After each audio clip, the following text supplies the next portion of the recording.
Except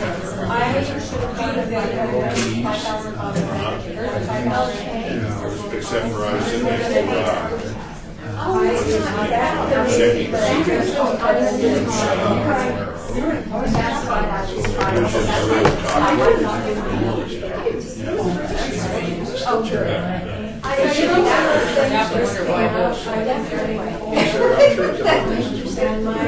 actually, I mean, I don't like to go to the show. I really don't. I like to spend an hour.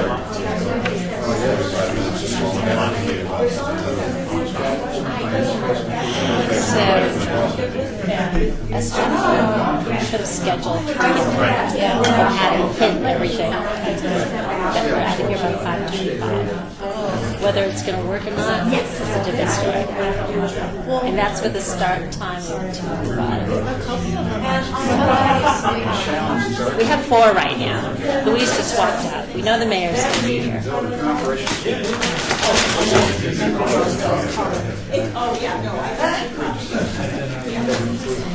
We may be just a little mad. We just kind of, You're never just I'm sure. You're more interested. Oh my goodness. I'm gonna get this. You're in What's behind doors? Yeah. Do you have a last date? Yes, April 4th. Oh, 19. Oh, okay. I'm like, you're. Well, you can be like, listen, I think I have one piece of something from the signature that I just got in my head. I don't need to think where it was. So how often do you guys rotate boards? How often do you rotate boards? Monthly? So every other month you get it? Or how do you, agreement? Unless we need to Like something's 2 meetings of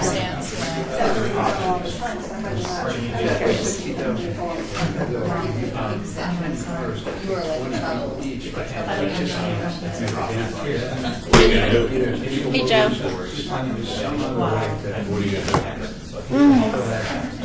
Hey. Hey Terry, how you doing? Good, how are you? Good. Good to see you. Nice to see you. Bingo. You must be a short timer. Yeah, about next year, maybe probably. I'm going to see come June. Would that give you 30? No, 22. I might work at 30. I might Are you work. 60? Yeah. Oh, then you're fine. So I'm going to work to the end of the. I'm going to work through until at least June, and then depending if I want to keep going, I'll work till the first year. But if not, I'll be done. So I might work a year. Did you go down Orlando State? I tried, but I went over there. There's so many people, and they were giving awards and all There that. were, Betsy was there. Betsy and I seen this. I talked Chief Washington, Lawrence Weekly. Yeah, I seen. I was there when Anyway, old employees that. I didn't see Betsy there. Yeah, she was so Yeah, I was gonna go congratulate him on this thing. So he's going to be congratulating next Saturday. yeah, so maybe when it's over, if he's still there, I'll go. He's here till Thursday. Yeah. Yeah. If you want to go into August, you just need 1 day in August. I'll get the insurance.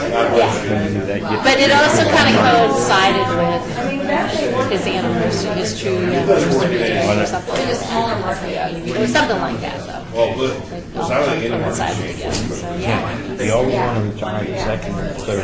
Yeah, that's And right. you're better off just retire on a 5-day period month because PERS is always higher if you do it on a 3-pay period month.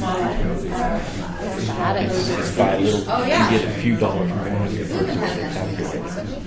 When you get ready, that's what you want to do. Monthly Thursday. Capture all that. Yep. Because I did one. Got to maximize everything, you know. Got it. I know. It helped every But little then, bit. but for you, Oh, okay. I'm not going to have more than 30. It's a I'm at 29 right now. You know, I I'm part of the 90% club. Oh, you are? I was at the city when I got out of hospital. And then I left.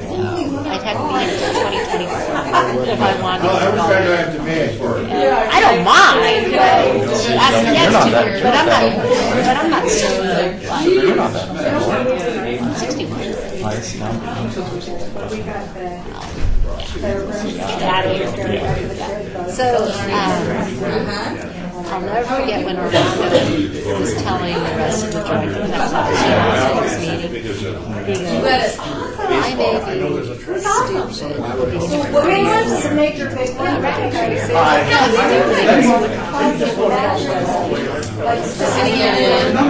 Exactly my 2 years Then I'm and out. not one more day. The trouble with me, I stayed too long in public accounting. I stayed 22 years in public accounting. Oh, it's like the second career. Yeah, this is when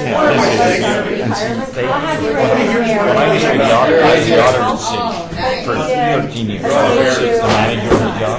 They offered me twice budget director. I turned it down. They offered me twice director of internal audit. And I never had no contention. And then George Schwab, director of the area, and I'm sorry, I kept my boss. He called me up and I need some of these financial stuff. You want to come to work? I said, okay. So he taught me the right time. At that time, I'd left the national firm. I was with the local firm, Ashworth Ernst. Yeah, I'm not anything against her. And I'd left the national firm. But I could have been a lot better if I'd come here. Somebody else. 5, 6, 7, 8 years. If somebody's in there, hello. Oh, nice. Feel free to jump on. I didn't bring them. I didn't bring copies for everybody because you said you were packing the budget. So I left in the packet. I think they did. We should always have extras, though. I have none. I didn't make it copies because you said you were sending everything out. We should always bring extras.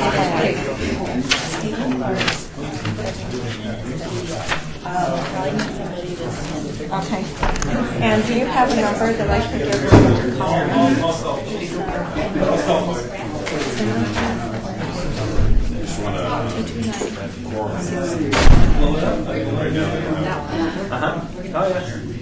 And for everybody else.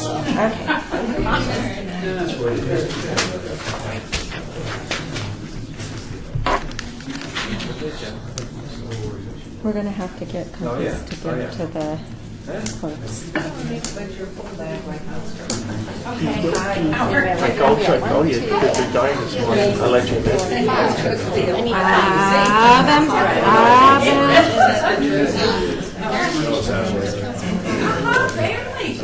He was here. Truesdale isn't coming. Now he tells me.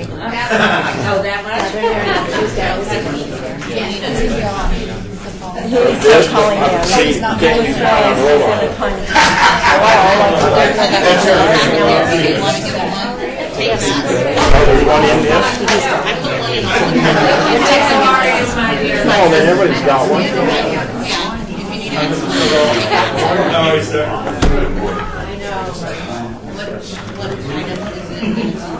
Item number 5. You know what?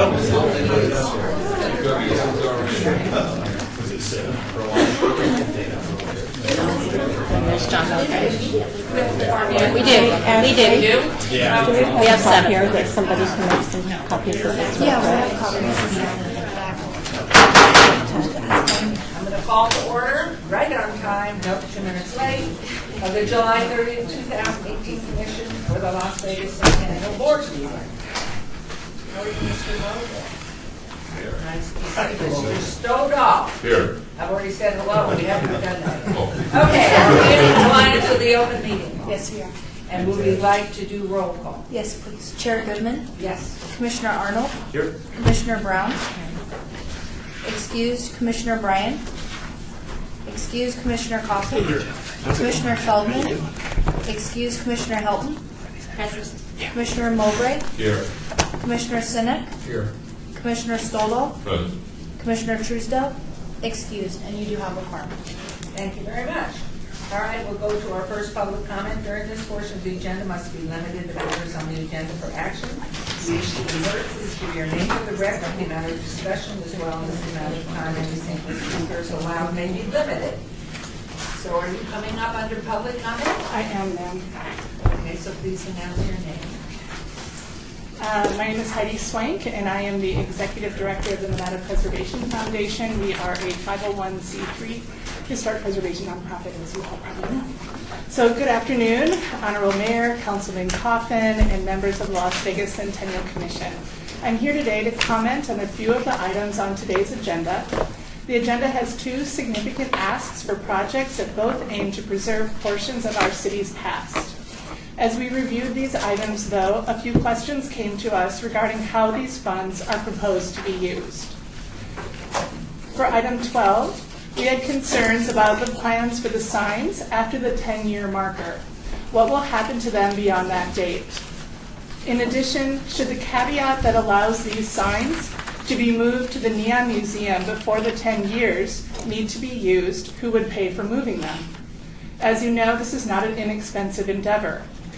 Lastly, it is our understanding that the downtown project is looking to demolish some of these motor courts within the next 2 years. This significant investment of over $750,000 could be undermined if the building around the sign is removed. The Centennial Commission is not an infinite well of funds for historic preservation. And I know from attending these meetings that you all are excellent stewards of this important, and I have to say, talking to lots of other statewide, remarkable fund. With this in mind, we would like to make the Centennial Commission aware of another proposal that is coming in October, asking for funds to restore our city's historic workforce housing.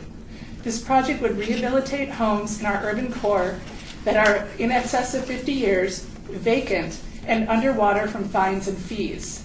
This project is already bringing together partners from the National Trust for Historic Preservation, other grant funders, nonprofits, neighborhoods, and the business community through a land bank, and is working to create affordable housing that will bring these historic homes back onto the city's property tax rolls. Thus, it would benefit our historic neighborhoods, those in need of affordable housing, and the city itself. We ask that the Centennial Commission keep in mind the wide range of possible preservation projects that could be used and what would be most impactful for our community. Thank you. Thank you, Senator. Anyone else wishing to be heard in public comment, please come forward and take a seat. We'll close public comment. Then we will move on to agenda item 4 for possible action to approve final minutes by reference of the regular meeting, May 14, 2018. I have a motion to approve the minutes. Move for approval. Second. Thank you. There's a motion and a second. All signify by aye. Aye. And opposed, there could be every. So we will now, there are the minutes. Yeah, I'm good. Staples. Okay, agenda item 5, a report by our wonderful senior financial analyst, City of Las Vegas Finance Department, Joe Williams, regarding the commission to the Las Vegas Centennial budget for the fiscal year 2018-2019. Mayor, Commissioners, Joe Williams, Finance and Business Services. The report that's in your packet deals with the Centennial's total fiscal year. Our fiscal year is June 30th of 18. We ended the year with plate revenues of $2,035,000, an average of $508,000 a quarter, which is real good. I mean, most of the quarters had run around $526,000 to $516,000. We have one quarter, which is the third quarter, dropped to $460,000. So, but the average is $508,000, which is real good. We had total expenditures for the year of $1,872,284,000. Of that, there were 4 major projects, which totaled $1,771,448, or 95% of the total expenditures. And the major projects were, we paid off the West Side School Phase 2 bonds for $1.4 million. We gave the City of Las Vegas neon sign maintenance $75,000. Eldorado Parade, $121,793, and internal charges of $125,878, which is 4 charges were 95% of our total expenditures for the year. We ended the year with a ending fund balance of $3,284,072. Of that amount, we have $830,000 of committed projects that you have already approved, and we have a reserve fund balance you wanted to keep of $500,000, which ends up being committed of $1,330,000. If you take the $1,330,000 from our $3,284,000 ending reserve, we have $1,953,000 available going into the next fiscal year. Thank you very much. Ms. Williams, any questions, comments? Just a comment that one You have, night, if you wouldn't mind saying. stole off the record, 1953344, that's what we have available. Before us today, we have $2,214,735. It's the first time we've had more requests than we have money for. So not everybody's going to be leaving here happy today. Unless they didn't show to make their case. Any other comments? Yeah, Okay. it's just if we're on discussion of, in general, revenue, if I may, we have, coffin here, we have a problem coming, don't we, with, we thought we were gonna have a problem with the other plate, which is beautiful, but yet didn't seem to catch fire. Was that a Nevada plate? The Nevada 150. 150, didn't really strike fire, but now, I think the Raiders, the Las Vegas Lights, I think we can say, we've got to look for them. I think what we really got to worry about is the Golden Knights plate. I'm sorry, well, the Las Vegas Lights leave them in there too, because Yeah. a popular soccer team drawing 5,000 for every match. So we have to consider that the Raiders and the BGK are going to really hit us. Well, for the first quarter of this year, the 18-19 fiscal year, I just got a notice from them. It's, I think it was $534,000. I think we're going to get this first quarter appropriation. So it hasn't dropped off yet, but down the road, Excuse me, how much was spent on what? we're going to get our plate revenues for the first I quarter. heard that in the initial report. You did report that, right? Well, no, this is for the next fiscal year 19, or 18-19, and the report I just gave you for was for fiscal year ending June 30th of 18, was the fiscal year we just ended. Yeah. I'm just thinking that, I'd like to ask a couple of questions, and I'm not sure because I don't see David Griggle in here, but maybe Mr. Olivas could answer. Did the advertising we do through sending out marketing materials through the sewer bill have an effect? And was that monitored? Maybe Esther can answer that. And the other question would be, I understand our plate, our Centennial plate, is around $65, $68, something like that, which is considerably more than the other plates, not knowing what VGK is going to be having to bring in. Is there any wiggle room? So those are the two questions I would have. I don't know, Esther, if you can. Yeah, or Mayor Ted. Goodman, Esther Ranke for the record. Your first question, we did two separate mailings, and I did receive 3 phone calls from them, people wanting to know how to get. They didn't exactly understand what they meant, so I told them where they needed to go to get a Centennial license plate. They thought they could just come down and pick up a plate from me. So, but at least some people did read it. At least we know 3 didn't go in the trash. So, I mean, there was some value to sending them out. I think we're going to do another run of those.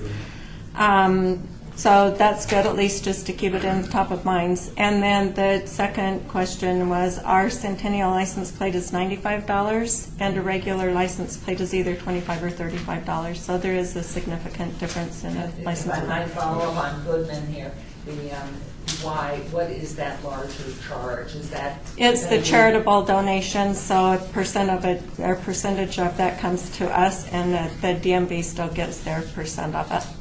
And we do get a small percent for every renewal. $20 a plate. Yeah. Member Help, please. Thank you.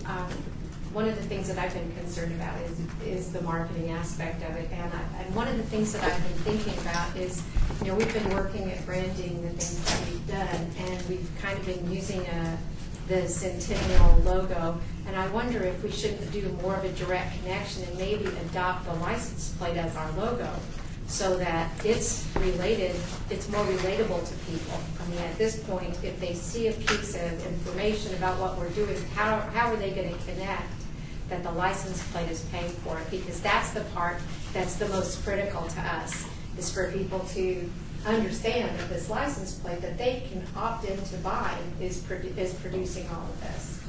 And even though this was great way back when, it could be that we would want to be more relatable and have people do a direct connection to the license plate and all the good things that come from it. Yeah, quick question. Yes. That's a great idea. I think it really ties everything together. As far as the revenue, I think it would be valuable for the commission to have a projection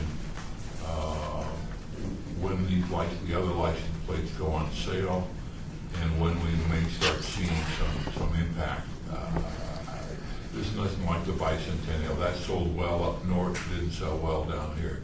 Golden Knights is going to, I think, outsell the Raiders. Those are guesses, but I have a sense now how much of that will come out of our eye, out of the city side. I don't know, but it'd be nice to know. I don't know when they go on sale. So if we can just find that out and get some projections, it'd be helpful. We need legislative permission back at first. Member Mowbray? Member Mowbray here. A question on I understand the revenue side. What is the cost for our marketing? What did it cost us to put those little mailers in the? About 3,000. 6,000 or 8,000. No, I think it was close to 5,000. 5,500 was pretty close to what because we had 2 mailings. I was going to say, you have 2 mailings to 62,000 sewer bill plus. Just the cost of printing the insert, right? Right. Pretty good return on investment. So, Mr. Stoll, do we want to still, continue on with that? Do we need a motion to continue on with that, or you're just doing it, Esther? We don't have any action on this, but I think I remember from last time we said we were doing another run of it. I can bring it up at 21 or put it on the agenda for the next. And Mayor, I believe that we're also, the city owns some parkies, and I believe we're running those on the parkies too. I'll double check, but I thought that we were running those on the parkies. Yeah. Yeah. Okay, so this is a non-action item, so we'll move on to agenda item 6 unless somebody else has it. Okay, report by Esther Lanke, Executive Director of Commission on Centennial regarding the Centennial grant. So we had several grants come in, as you see by the agenda today. The Old Timers Reunion, Historic Markers, Home Plus History, the UNLV Reef Whipple, the Project Enchilada, the Eldorado Parade, and all of those are on the agenda for you to review today. The review working group did put those out. We did have one application come in for the Harrison House. It was for marketing and for them to have a financial planner, and it just did not meet the criteria. And I've talked to Catherine Duncan and Stan Wilkinson and gave them a little bit of advice and some different directions. So that application isn't on the agenda for today, but the other applications are on that you'll be hearing today. Any questions for Esther? Okay, let's move on to agenda item 70, which is a report by Nathan Harper, the Las Vegas Springs Preserve Centennial Grant, to present the results of the evaluation recommendations for the restoration. Good evening, Councilman Coffin, Commission members. My name is Nathan Harper. I'm a preserve archaeologist at the Springs Preserve. We came to you last May to ask for money to help with the evaluation of water well derricks at the Springs Preserve that were originally constructed in the 1940s. These well derricks were restored again in 1999, and since then it's been 20 plus years. It's time to reevaluate them.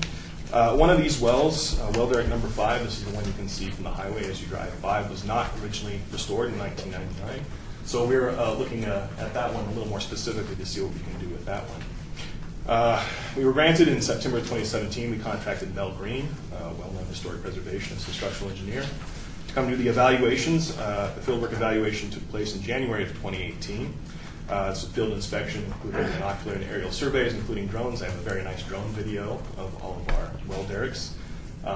In the intervening time period, the Springs Preserve, through our television show, Springs Elemental, actually produced a 2 to 3 minute piece on the evaluation and Mel Green's role in that evaluation. We received the draft report in March of 2018 and the final report in May of 2018, and came to us with 5 recommendations. First recommendation, of course, is to not do anything, which is not acceptable for us. We want to make sure that these items are preserved. And then a series of other possible stabilization, including relocation, which is also not tenable for us to maintain site integrity. So we're looking at 3 possible options, including new isolated footings, grade beam foundations, and grade beam foundations and pilings. We do have some engineering issues in that area, specifically with well number 5. It's an area of subsidence, so the ground is actually subsided and sunk down, leaving the wellhead protrude about 5 feet above the surface there. So to wrap up this grant, we're going to have a final field meeting with our engineering and construction staff, with the structural engineer, and sort of do a feasibility study to see which of these recommendations are going to work best for us. So we'll continue further seek funding phase 2 once we have the engineering design in place. So thank you again for your continued support. Appreciate it. Thank you. Any member questions, comments? Yes, Councilman? Once more, tell me what we want to do with that old well that is way above the surface. Right. Well, it tells a very important story. It does as is. For the Las Vegas Valley Water District and Las Vegas Valley in general, subsidence. It's a very important story. And so we actually address that in the current interpretive model we have there that looks at that area. And we want to stabilize that and maintain that. We don't want to lose that story. We don't want to lose that, what is now, I suppose, a feature that allows us to highlight the issues of overpumping. So what do you think it's going to cost us to essentially preserve it in place as is? Preserve it in place as it is, stabilize it. You know, the grade beam foundation, the grade beam with piles, it would be pretty expensive. I would say probably at least $250,000 plus for that. Now the issue with that, because of the subsidence, there's some fissuring in there, so we have to come up with some different sort of engineering methods to be able to get the equipment to that location. And that will probably be as much of an engineering puzzle as the actual restoration itself. Yeah, Councilman.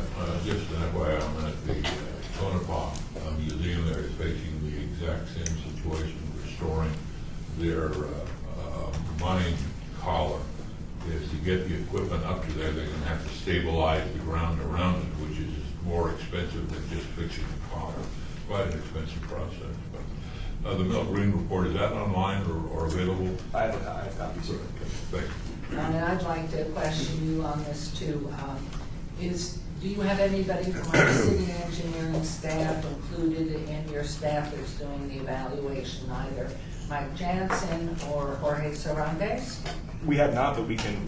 I would certainly ask. They have a huge amount of knowledge and could be very helpful. Member Hill?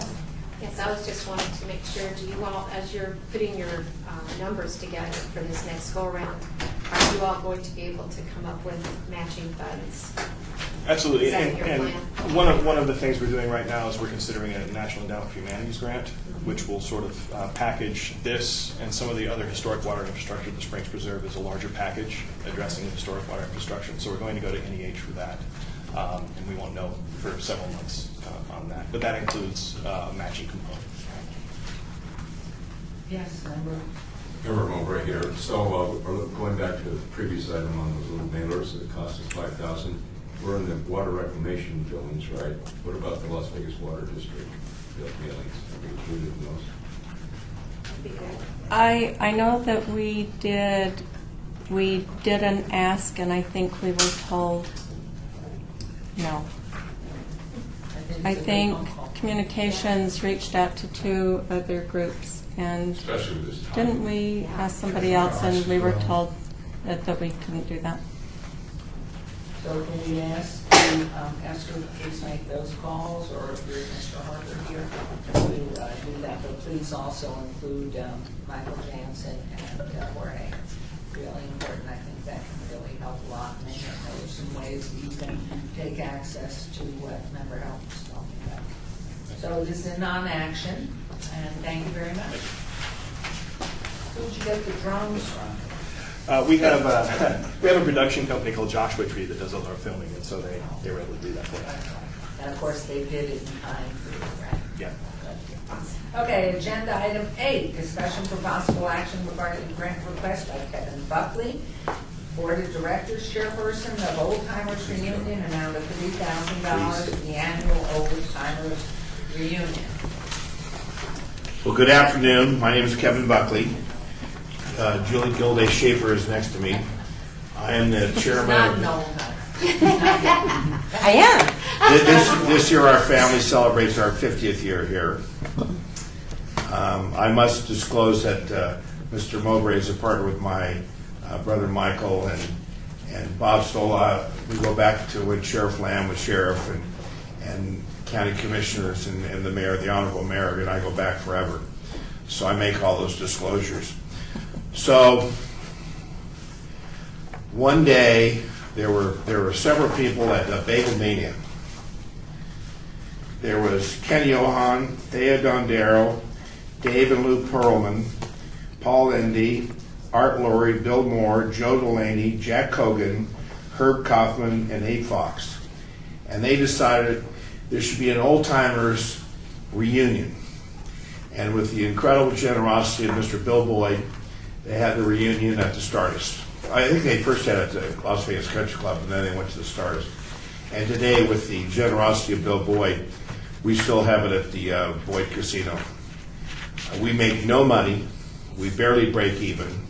From anonymous donors, we balance our budget. We've had to acclimate, to the new science of social media.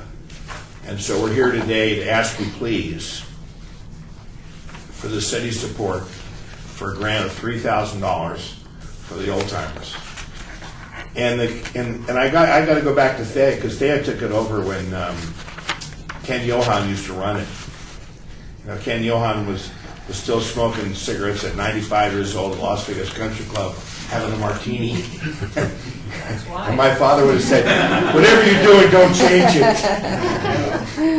And Thea took it over, but she only had so much strength, and Kitty Rodman helped her out a little bit. And so did Mary Dean. And I became the chairman. And why do you be a chairman? Because this is a great, rich community. It started in 1993 is when they had this breakfast, and 1994 is when they had the first event. We've changed the rules as far as being a participant in the Old Timers. You just simply have to buy a ticket, because we're losing so many old timers. So I respectfully would ask for this grant. Julie really runs the operation, so she can answer any questions as it relates to financial means. We have a full accounting of what we do. We can deliver, our books and papers. We run it very frugally and very conservatively. And it's really simply all about a tradition for the city of Las Vegas. And what is the $3,000 used for? And the tickets, I gather, sold at the door or ahead of time, go to pay for the meals? We charge $55 per ticket, and what the $3,000 is going to be used for is to offset those expenses that won't be covered by the revenue. And those revenues, for example, we run an ad in the Review Journal. We do online, and those. Well, there's postage, the invitation itself, Thanks, the Julie. cost. No problem. Julie Gilday Schaefer, for the record. So invitation, postage. We also cover the cost of one of the ads we run too, and then there's also an expense for some small amount of entertainment. And so what we've also done, which we added last year, which was really helpful from this grant, is that we were able to videotape many of our old timers for archival purposes. So we had so many people come through the video room and sit down and talk about their fond memories of Las Vegas and the history and what it was like to be here. And so we intend to do that again this year because it was very well received. You can only get so many people through in an evening because it takes a minute to mosey on down the hallway and go into the video room. But it's a wonderful source of Las Vegas history. And so we intend to continue to grab that, and then we'll continue to post that on the website. And as Kevin had mentioned, because some of our original old timers have moved on to their next city, we are bringing up people who are the children of those old timers who have an equal amount of history. I happen to be one of those children of an old timer. My mother, Angie Wallen, came here in the early 50s.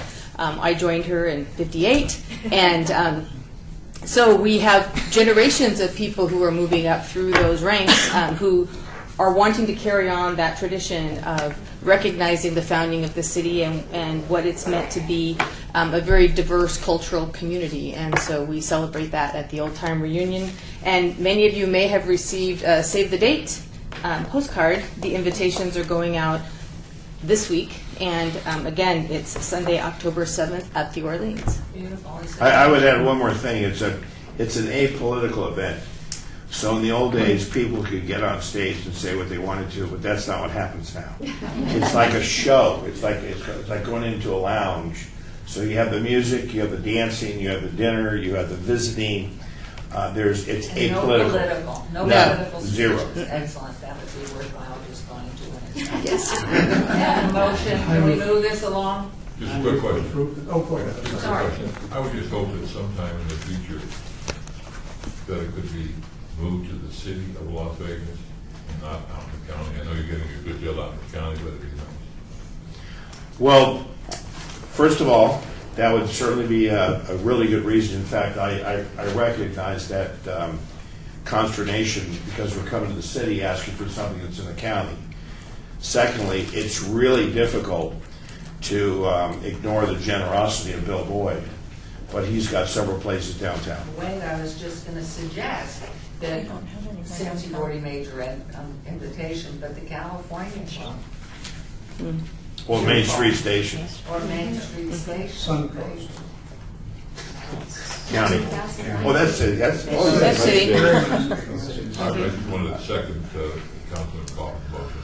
I'm Mr. Stoll, I'm glad you brought that up because we really recognize the fact that we're getting the money from the city, but the city's this is the city of Las Vegas, even though there's a We think distinction so. between We the. have a little opposition. Yeah. Let's Okay, have a Councilman. motion and a second. So all in favor, signify by aye. Anybody opposed? Great. Next time, California Club, Main Street Station, Suncoast, somewhere else. We'll see what we can do. Absolutely. Great. Thank you very much. Thank you. Last year, you guys Thank you. approved Okay, we'll move on to 2,500. You only agenda submitted item 2,000. 9. Discussion for possible action We're gonna regarding submit grant it. request. And for by reimbursement. Haynes Hamlin, Director of Cultural No, because this is all we got Affairs, for in the amount bills, of and we paid that, but you could have got an $144,735 extra from Start 400 Mark or Woodlawn on Las Vegas 475. Boulevard. And I think that we can Hello. those bills. So, Thank you so much for having me. I would like to introduce my colleague, Laura Wow. Aguiar Machado, who will be here with me. She is our go check my record. one of our project managers for the City of Las Vegas Public Art Program. I'm Allie Haynes Hamlin, for the record, Director of the Office of Cultural Affairs. And I just want to give you a brief overview of this Historic Markers and Medallions project. This project came about when we were meeting with the Public Works and the Planning Department about the improvements being made to Las Vegas Boulevard. There's a desire throughout the city to ensure that we've included aesthetic or artistic enhancements to a lot of our infrastructure projects. So Laura and our colleague Rebecca and myself met with Gina Van Glass and Christina Swallow and Mike Howe and Paul Benstrom from Planning and Public Works to brainstorm what we could do with this particular stretch of Las Vegas Boulevard. Christina and I had recently returned from vacations. This was about a year ago when we started this conversation. And we talked about our experiences walking through other cities and learning about the cities just by walking around and finding signs like in historic Philadelphia, Or in Sydney, Australia, they've got etchings in the sidewalk throughout the Potts Point neighborhood that tells you a little bit about the history of that neighborhood. So that was really what the genesis was of this project when we started talking about how could we educate the visitors here in Las Vegas about where they were. It's not just what they see up in the sky with the lights and the neon and the sparkles, but literally how did this city come to be? And as a newcomer to this city, I've been here for a year and a half, walking around downtown, it was very apparent to me that all of the streets downtown are named after very significant, historically significant individuals from the history of Las Vegas. So we talked about that idea and decided that that was a great idea to move forward with, as several of the folks in this conversation were having debates about whether or not this street was named after this steward or that steward or this gas or that gas. So we thought this was a really great opportunity to include this in our project. And having Paul Bengstrom with us, who is the Historic Preservation Officer for the city and works closely, of course, with the Historic Preservation Commission, would be really key to ensuring that when this project comes to fruition, every single detail and plans within that sidewalk is 100% accurate. That's key to this project for us. As you'll see from your packet, the historic markers will cover a 10-block stretch of Las Vegas Boulevard, and will include information about the streets, about the individuals that the streets were named after, from Hoover, Gass, Garces, Bonneville, Clark, Bridger, Carson, Fremont, Ogden, and Stewart. And in total, there would be 20 plaques, so we'd have 2 at each intersection, catty-corner across the street from each other, so we capture the maximum number of eyeballs walking around, learning about the city of Las Vegas. I would like to turn the presentation over to my colleague Laura as our Public Art Project Manager. She has all the details in her head and can describe them much more eloquently than I can. This is Laura Aguirre Machado, Visual Arts Specialist with the Office of Cultural I've Affairs. never signed anything on a computer. No? Looking at your handwriting. It's a bad signature. So the markers, That's what you hired. these are just examples of markers in other cities. So what we want to do is we want to incorporate biographical information along with visual representation of the person that the street is named after. We've already gone to the Arts Commission and they've dedicated $5,000 for the design of the marker. Like Ali had mentioned, we're working with Public Works Planning, Historic Preservation, the Arts Commission. So we're asking the Centennial Commission to fund the research. And the research, we're going to contract with a company that was actually recommended by Paul Bengston with the Historic Preservation Commission. And they gave us a quote, and it's included in the grant application. The fabrication of the markers, so you also have quotes for, we have different options, bronze or steel.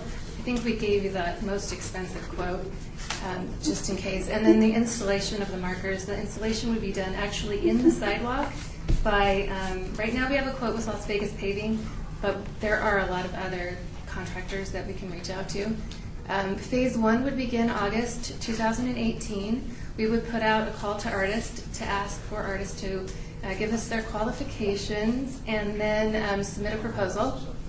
Then we would contract for the researching firm and then have the markers or medallions fabricated, and then we would probably hold on to them because they're redoing all of Las Vegas Boulevard from Stewart all the way to Washington.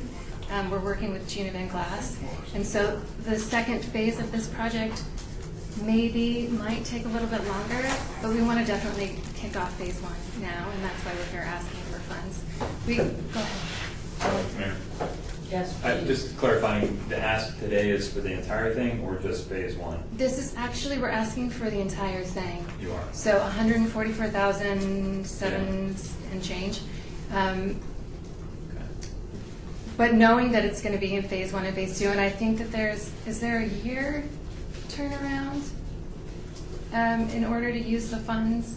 Or We would write an agreement. Most of our agreements are a year, but we would do it based on your. I would love to do it in a year. I just don't know if the project. I would like to interject on this because, again, Jorge Cervantes and Mike Jansen, they are widening the streets just as we have been doing.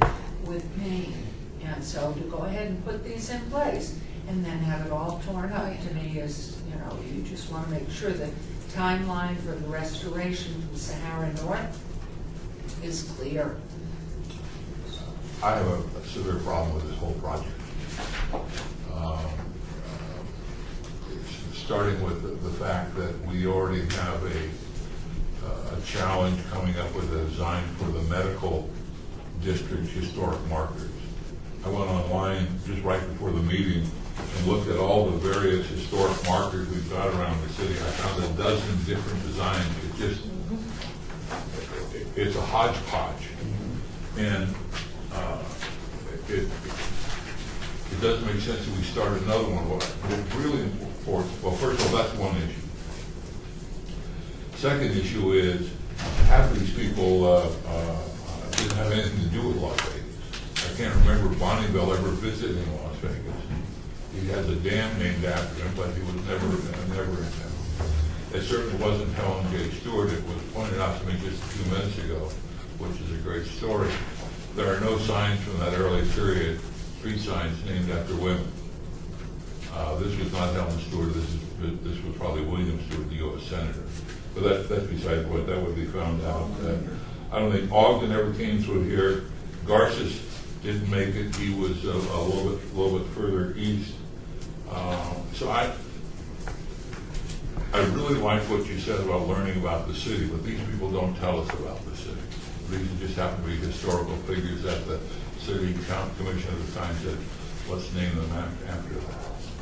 A lot of stuff is going on Las Vegas Boulevard, formerly 5th Street, that should be going on. The scenic byway, although now I understand the Neon Museum is pulled back. It's not going to give us 4 of the neon signs that we're going to go up there. But let's also remember that all these streets didn't start at Las Vegas Boulevard. They started at Main Street. Maybe we need to pay some attention to Main Street with some historic markers. There are a lot of questions I have about this, the whole project. I like the idea. I love historic markers.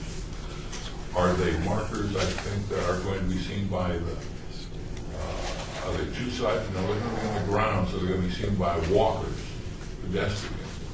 Is that the best way to do that for a community that's visitor-oriented?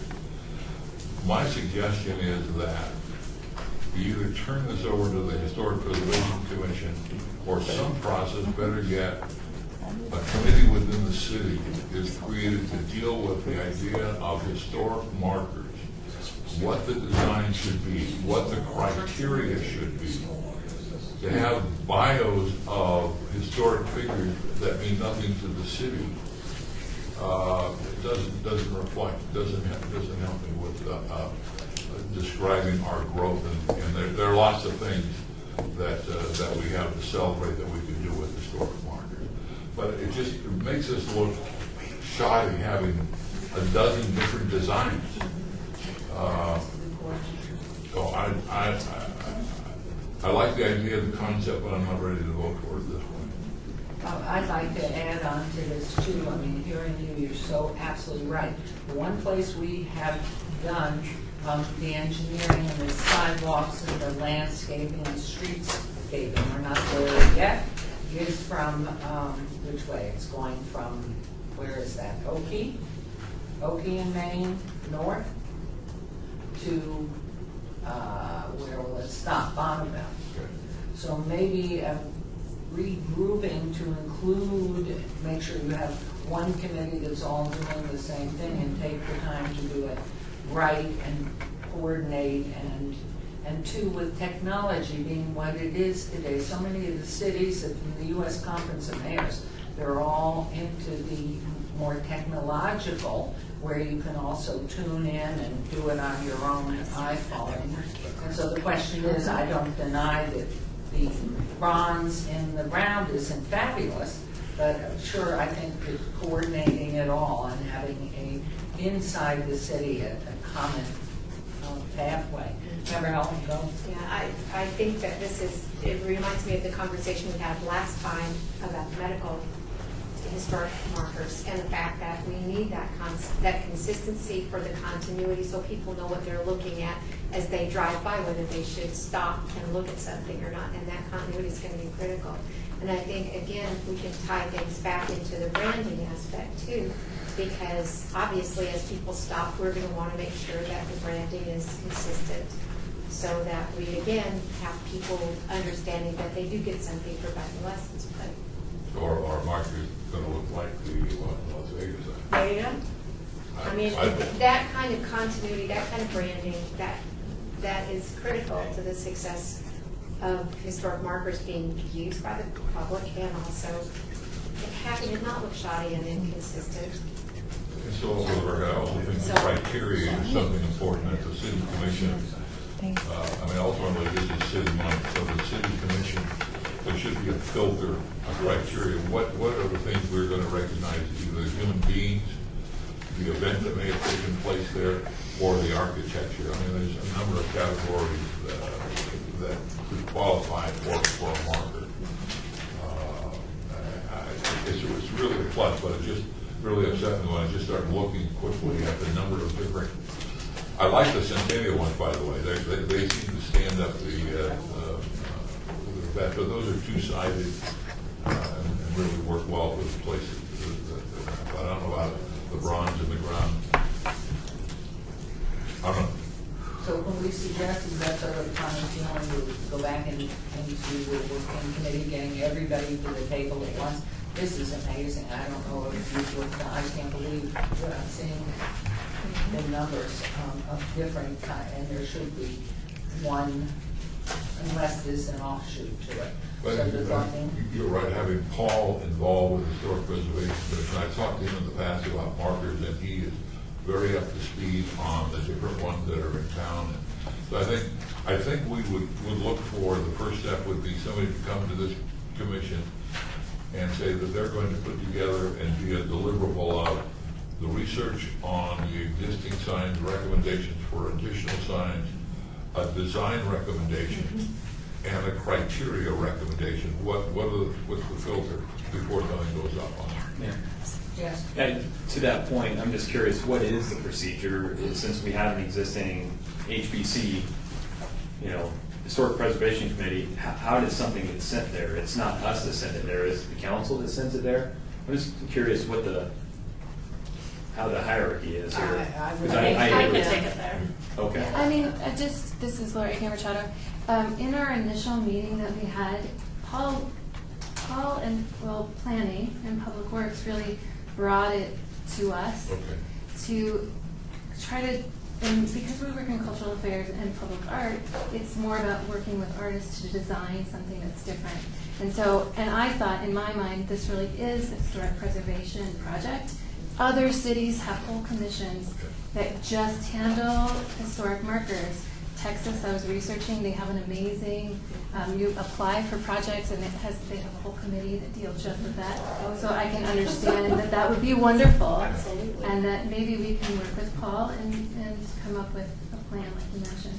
Well, and I also wanted to mention that we did talk substantially in our meetings about the fact that there are a lot of different markers already in the city. And would this be yet another one? And sort of our long-term vision of this project was that we would go through a very public process to select what the marker would look like and then systematically work on another process to either replace those markers so that we did create that uniformity throughout the city. And part of the reason we picked this project for the Las Vegas Boulevard project, other than the street names, was that this construction project is in process, so we can dovetail this particular piece of it into the construction progress already in place and save a substantial amount of money on construction costs. Whereas with Main Street, we would have to add a bunch more construction costs because that project is almost done. Yeah, and I'm not sure, I'm sure it's all over the record that it should be plaques. Exactly. The idea that I can drive by a place in Reno right now, and there's a marker that's up there, and I can call it up on my cell phone, and I get the whole information, a map, and more details, and I think we need to look in that direction. Exactly. Not the traditional where this started in New England, the brass plaque on the wall.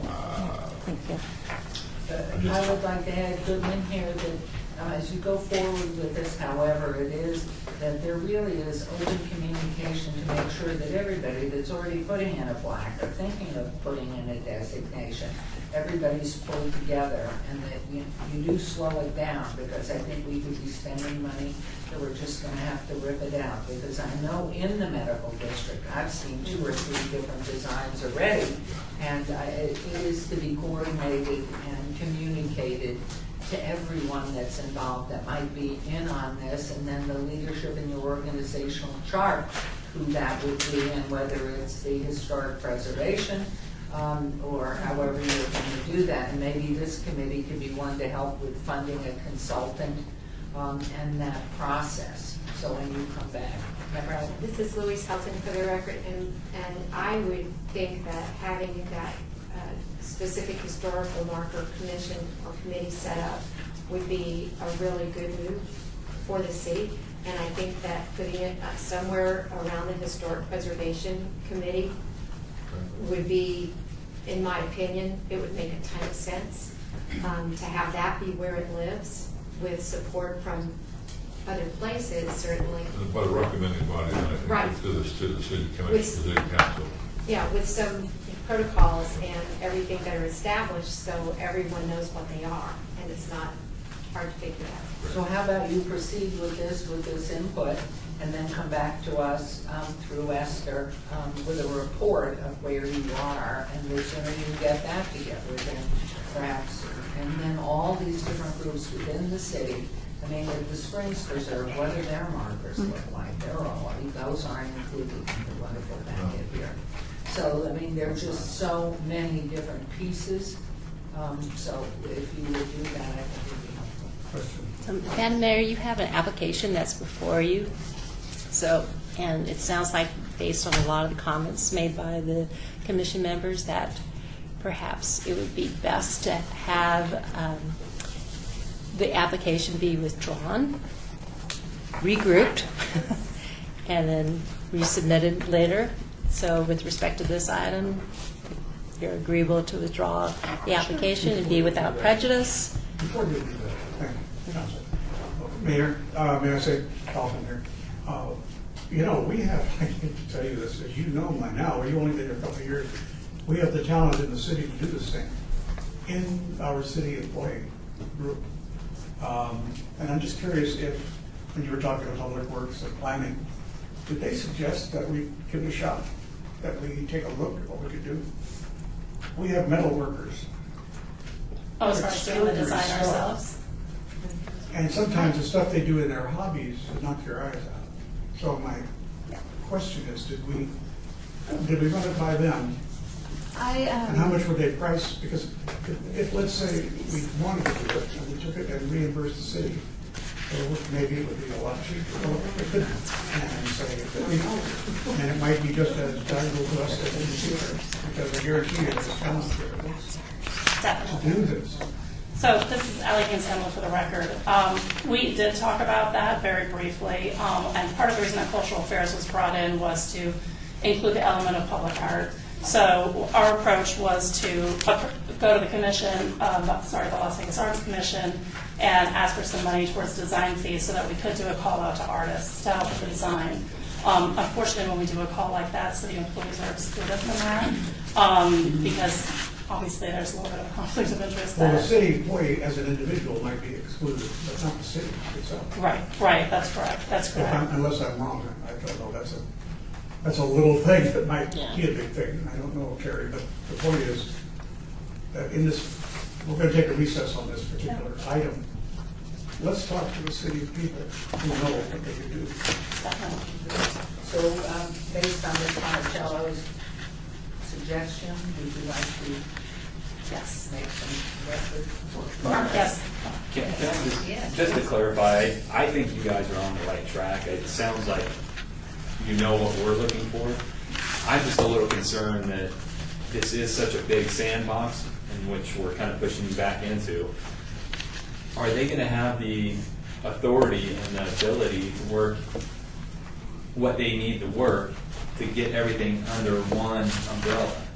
In other words, do they need some sort of direction sponsored by the council member or the council itself to say they are now in charge of trying to solidify one cohesive marker for the entire city. Or do we give that to historic preservation Or instead? whatever Yeah, where the should it method live? is. Yeah, I'm a little concerned. We're kind of throwing you back out there like, good luck. Still off the record, I couldn't agree with you more. I think we have the criteria, what we're looking for.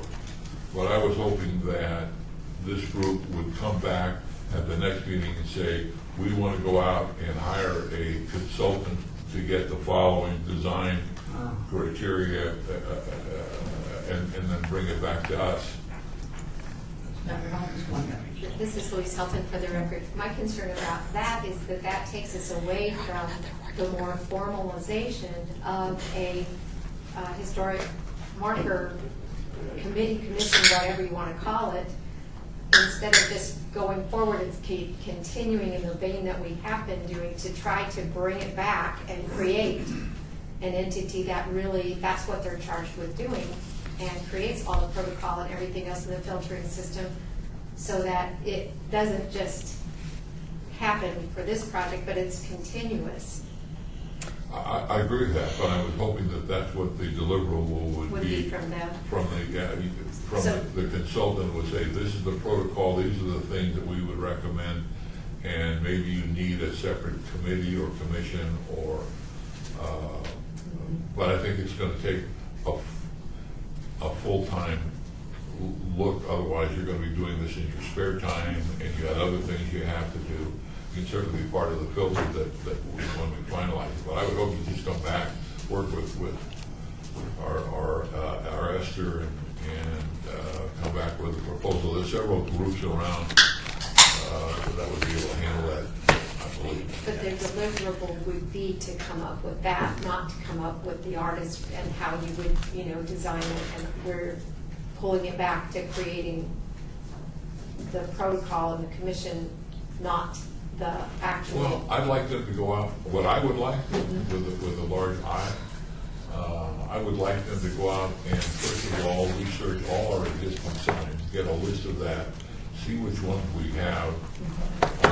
Out of that, maybe get to be part of what you would use to determine the criteria that we've used in the past, develop what the filter is, and then maybe the suggestion is there are two things that we need to do. One are the two-sided signs that are both for our visitors and for citizens, as well as some buildings like the El Portal or the Golden Gate, or places that would have plaques in the ground. There's a lot of, an hour I spent before the meeting, there's a ton of stuff. Plus, people have already gone out and researched and have done a lot of this work, have formed city commissions that do just that, which you already learned. I'd just like somebody to go out and put all that together for us, and then we can decide how we want to go forward after that. Well, I'd like to add to that too, Goodman here, that certainly I'm a big one on don't reinvent the wheel. If these cities have done it, they've obviously stepped in the same holes we're in right now with all of this. Let's get those suggestions down here, because I know as you go through the research of trying to find out what these markers are, wherever they are, you're going to miss half of it. So the key is to come up with a plan and bring it back here. And whether it's going to be establishing a commission for the city, that might be one thing you might want to do. But certainly go and find out online all these commissions that are out there, which are the best ones, and see how they put it all together. They have more history certainly than that. So, all right. So, with permission, then, Ally, would you like to make your statement according to Mr. Thunderstone? Sure. I'd like to withdraw our application. Yes. Okay, do we have to accept anything? Do we have to do nothing? Yeah, without prejudice. Yeah. So that you can That's the return. first time with this group. Okay. And do we have to affirm that we permit that, or just this time? You don't have to take action. Just Thank you very much. Thank you. We're excited to have it, yes. So rather than having them to reinvent everything, we got bids here, good bids from Ramos and Northwind. I think both from, right? Just thinking that we need to talk to the city. can you do that informally? I'd like to assist you if you need any assistance in that. This is Laura Ingram Machado. The quotes that I gave you are for foundries, and we don't have any foundries in Las Vegas. That's if you're casting. Right. If it's stainless steel, we can definitely reach out to the city. If we go with bronze, it ultimately would have to go out of state unless we come up with a Aluminum? There are other, there are other. We can do aluminum. Yeah. There's other- and- Yeah, definitely. I mean, we've done rosin, some type of, rosin or fiberglass or whatever, though we did the original Centennial signs. So I don't think we need to Yeah, limit it to it doesn't. fabric, how we're trying to fabricate This it. should come back to us. Yeah. I mean, it really is part of your recommendation how to proceed if you've done the research. Definitely. Okay, thank you. Thank you very much. Thank you. Thank you. Okay, we're now on to agenda item 10, discussion for possible action regarding grant request by Heidi Swank, Nevada Preservation Foundation, in the amount of $20,000 for the 2019 Home and History Tour. I just want them to come up with 3. I think we get that. Valerie, you want- So Heidi Swank. I have here with me Susie Van Nest. She is our brand new Director of Heritage Tourism, and she comes to us via the Springs Preserve and the Shade Tree. So we are very excited to have her. Michelle Laramie has moved on to other projects. She is still with us, but she is not doing home history anymore. Okay, so just to start off, which way do I do this? Am I doing the wrong one? Oh, we're sharing? Yeah, we just printed out some of those. I can. It doesn't matter. I'm around. How do I press it? Where am I not pointing there? You share. Are you selfish or are you going to Point share? up. Page down. Do you want me just to, want me to do my down? You just need to try page down. Page down. Yeah, it's opposite. Oh, there we go. Okay, sorry. All right, so I just wanted to also use this time to give a little recap of the 2018 Home and History Weekend. And there's this event summary that is going around that has some of the additional information on the event. So like last year in 2017, it was 2.5 days, though this year we did end up with 19 events, mostly because a bunch of stuff sold out and we had to add in some more to kind of meet demand. So we did, again, as other years, a bus tour. We this year did our first RTC bike share bicycle tour called Seeing Stars, which sold out immediately. We did some new walking tours, including John S. Park. Of course, our Vintage Vegas home tour, the Martini tour in the Underground House, which I know is not in the city, but most of our stuff is in the city. And some educational events and films. Our ticket sales this year exceeded our goal of 900 tickets. We sold 941, which is a 25% increase in ticket sales. Oh, and that is a typo from 2017, that's correct, sorry. And we had a 90% sold out capacity, so only 10% of our tickets did not sell this year. Some attendee demographics. We've gotten a bit better at getting these kinds of demographics, and more of these are in the event summary. We did have 640 individual attendees. 62% of these folks earn in excess of $100,000. 49% have bachelor's degrees, and 29% have graduate degrees. How did you ask for that question? In our event survey. And we, as a post-event survey, we do it every year, and we enter folks in a drawing for some free tickets for the following year as an incentive. Very good response. We do get very good response. And 51% of our attendees are between the ages of 40 and 59. And most, I think, the thing I'm most proud of, it may seem like a small number, but 5% of our attendees had never, ever been to Las Vegas before. So I think that is a very remarkable thing. So as you can see here, from 2015 to 2018, the event has grown quite a bit. We are pretty excited about that, and we've had some great partners, including, of course, the Centennial Commission and the LVCVA, but also the Nia Museum, Mom Museum, the RTC. This year, Binion Steakhouse did the catering for our Martini tour, which was amazing food. Boyd Gaming, US Bank. We're bringing in a lot more folks to help out with this. So with that. So for 2019, we have lots of really great plans. We plan to grow it again this year to 1,100 tickets. We're hoping to grow the out-of-market to 18%. The event development, right now we've got a new bus tour that we're working on, new home tours. There's going to be new homes in the home tour. We're doing new walking tours, and we're creating an additional partnership with Dunn Edwards and working on possibly an additional event with them. Our selected and confirmed partners are RTC Bike Share, Las Vegas Review Journal, Boyd Gaming, Neon Museum, Pop Cultural Tours, Mont Museum, Golden Steer Steakhouse, among others. We're still working on those.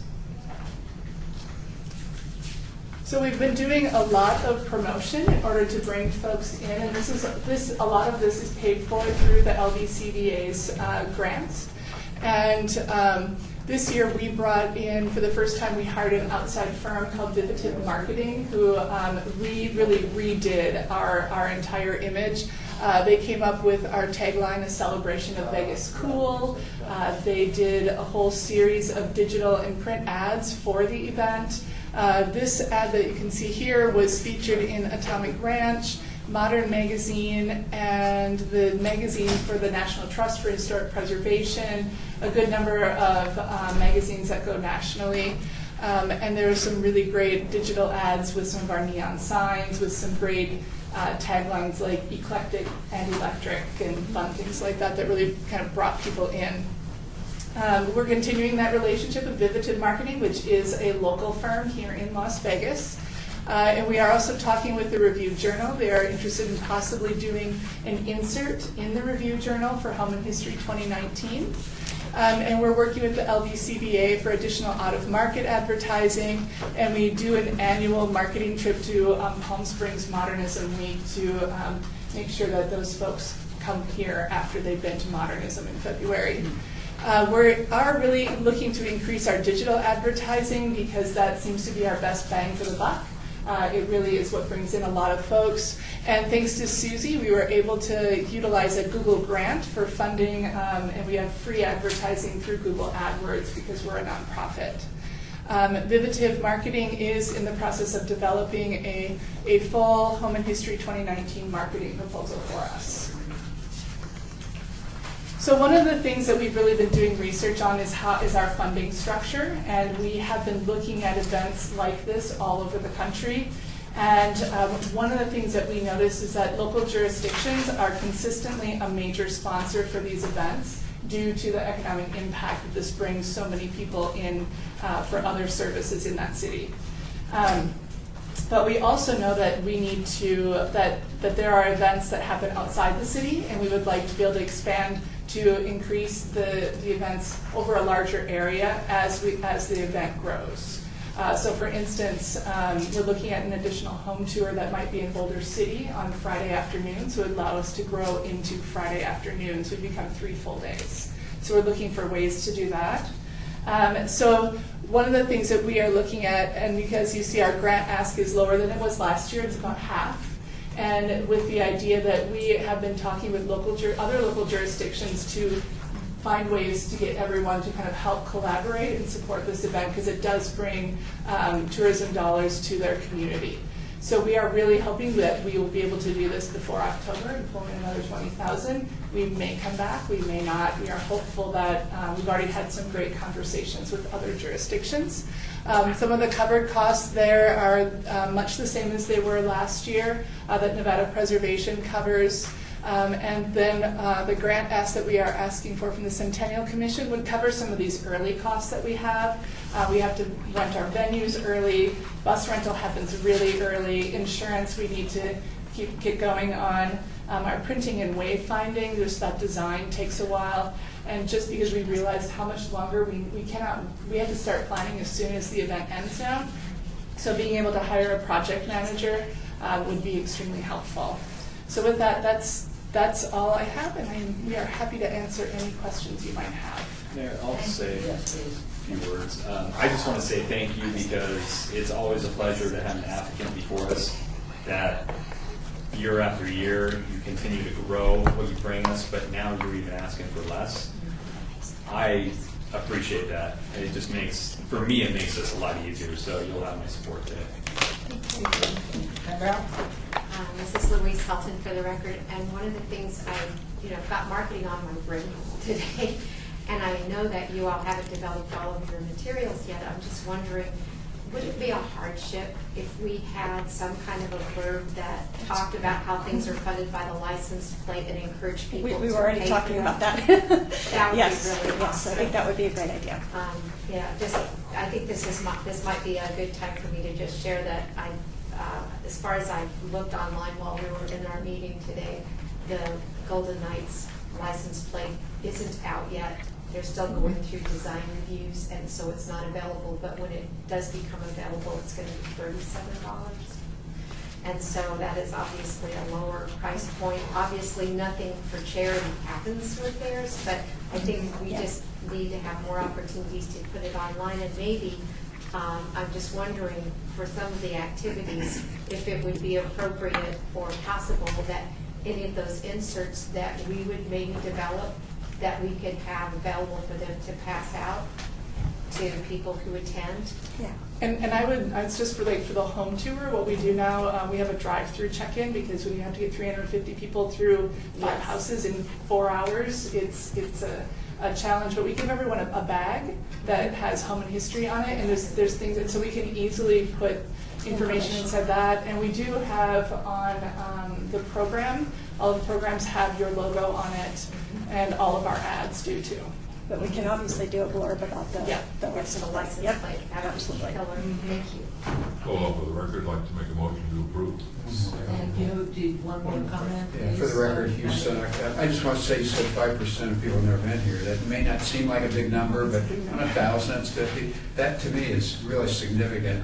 That shows beyond just the history of what you've done and how you're helping us. So thank you. Good job. And I'd say I just did a presentation on this event at the National Association of Preservation Commissioners in Des Moines 2 weeks ago, and it was interesting because the first thing I asked is how many people have been to Las Vegas, and the whole room raised their hand. And I said, how many have done a historic walking tour, and no one raised their hand. And so I think we were able to get some more folks interested, right? I think these folks are just looking for an excuse, right? And we're happy to be that. Yeah. Well, and then the significant others of all the convention peers that come to town has something to do, so make sure you always lean on LACBA. Oh, we do. Yes, there is a motion, but with your permission. On the motion, I'm trying to favor of. I wanted to just say that, you've pretty much exclusively been mid-mod and downtown to a great degree. Of course, we need your help on the Lincoln victory so much. Your organization, we need your backing to get moving on that. And we already are working on that. Okay. Yes, we have just been hired by I was them. going to say that, ranching has been a big part of this valley for over 100 years. I don't think you cover in the northwest parts of the city some of those large estates which are ranch and historic, or do you? One of our bus tours, McWilliams versus Clark, which was previously A Tale of Two Neighborhoods, is actually the story of the McWilliams and Clark townships, and that's a bus tour that we do as part of Home and History, but we also do it as part of, we do it for free for the seniors at the Doolittle Senior Center as part of Black History Month in February. So we do that. That tour has been very successful, and that goes way back to the very beginning of everything. There's a lot of old stuff out there. It's in the city, and it's in the county, and it's in Las Vegas. But it is. Yeah. We're working. We're trying to get out there. Thank you. With that, would you like to second the motion? Certainly, second. 30-second, and I move to approve. Okay. He did. Okay, so you're seconding his. All in favor, signify by Aye. Anyone opposed? Motion carries. Well done. Thank you very much. Support the legislature. Okay, we're on to agenda item 11.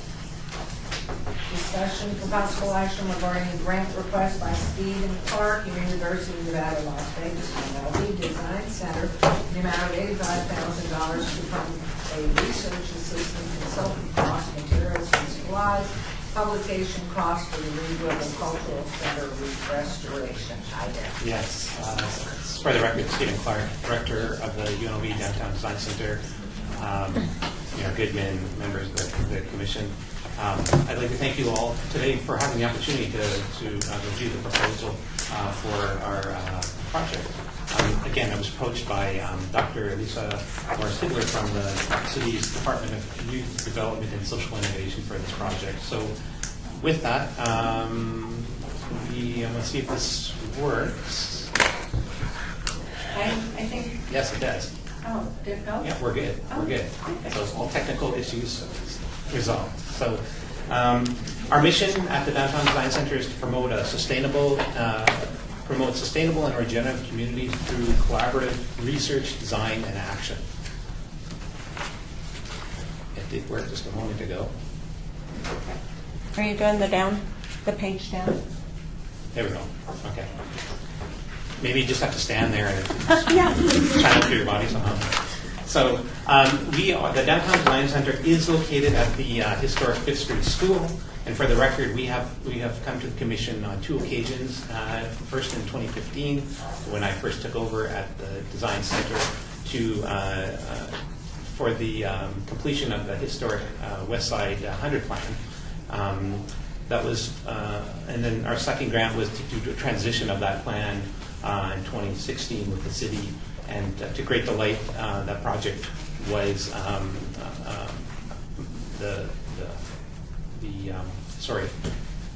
wealth of memories flowing from that project. But the project was integrated into the downtown master plan, and it was adopted in 2018 of this year. So we have had success.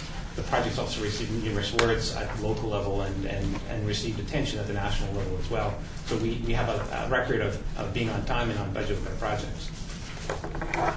So just to give you an idea of the project, it's located along the Cultural Corridor Trail on Las Vegas Boulevard between Stewart Street and Washington Avenue.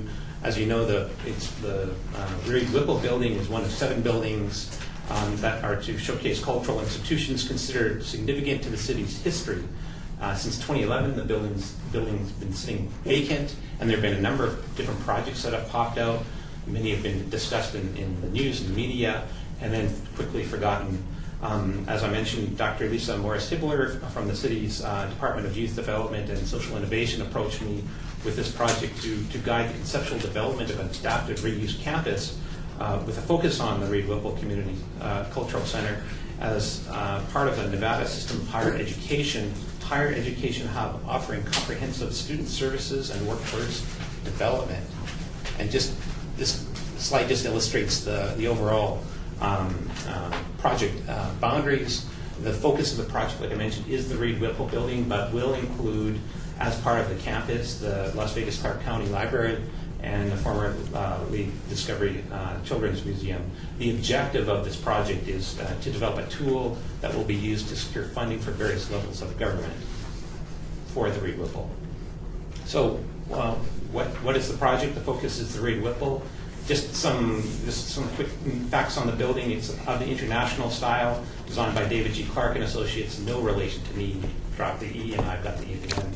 So I can't say it's a personal project on that level, but it was constructed between 1961 and 1962 by the Church of Jesus Christ of Latter-day Saints to be an administrative cultural center of Las Vegas. And some figures and dates on the building. It was built for $450,000, which is about $3.8 million today, and it served the LDS Church until 1970, where it was then sold to the city for $1 million, which is about $6.6 million today.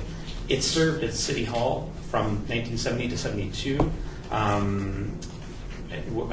where then City Hall moved into the location on Stewart. So after 72, it was utilized by various nonprofit groups and for art and cultural uses, and was closed in 2011 due to city budgets. And so why is this important? Well, I'm just going to use this example. This is the visitor center at Gettysburg National Military Park, designed by architect Richard Nitra. And this building opened in 1962, the same year that Reed Whipple opened. this building, the difference between the two buildings, this building was demolished in 2013 despite protest. And so, again, once these buildings are gone, they are gone. And so that's why I think this is important. So let's bring it back to the Reed Whipple. It is a rare example of mid-century LDS church architecture that was developed between 1955 and 1962. It's one of only a few congregational buildings remaining in the Western United States developed by the LDS Church for cultural and administrative uses that did not include a chapel. That's what makes it very significant. After 1964, the LDS Building Division abandoned this model of mid-century architecture that did not include chapels. And what they did is they actually mandated 12 basic colonial revival standard plans for all construction projects throughout the world. You know, and you might detect a slight Canadian accent, but the same LDS church that's in Canada has virtually similar plans to what you see in Las Vegas here and around the world. So that's, again, what makes this building very significant.